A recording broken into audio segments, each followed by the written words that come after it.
উপরে গেছে। 60-এর উপরে গিয়েছে, হ্যাঁ। হ্যাঁ। তো এগুলিতে কত মাইল তাও দিনে হাঁটতে হয় আপনাদের? মনে হয় যে 25-30 25-30 মাইল? আরে সর্বনাশ! তা কত টাকা ইনকাম হয় দিনে এটা? ইনকাম 700-800 7,000।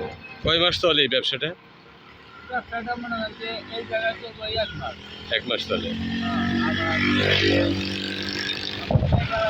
আবার মনে হয় যে আবার ময়মনসিং তখন ওই সাইডে যাবো গা। আবার ওই সাইড থেকে আবার যাবো কি নাম আপনার?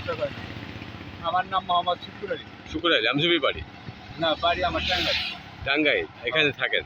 এখান থেকে ব্যবসা করি। শুকুর আলী উনি একজন সিনিয়র সিটিজেন, তারপরেও একটা কঠিন পেশার সাথে রয়েছেন। দিনের পর দিন মাইল আর মাইল এইভাবে বিভিন্ন গ্রামে তিনি যান এই ড্রাম বিক্রি করতে। এর মাধ্যমে তার সঞ্চয় বা কিছু আয় হয়।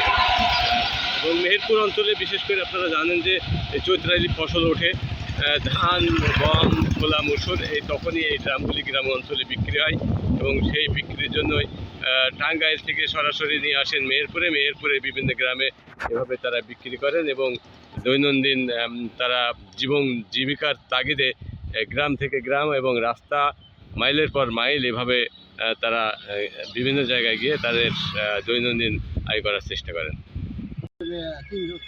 বয়স কেমন হবে আপনার? আমার বয়স 60।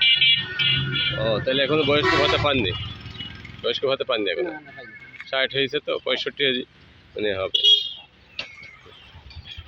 আচ্ছা আচ্ছা।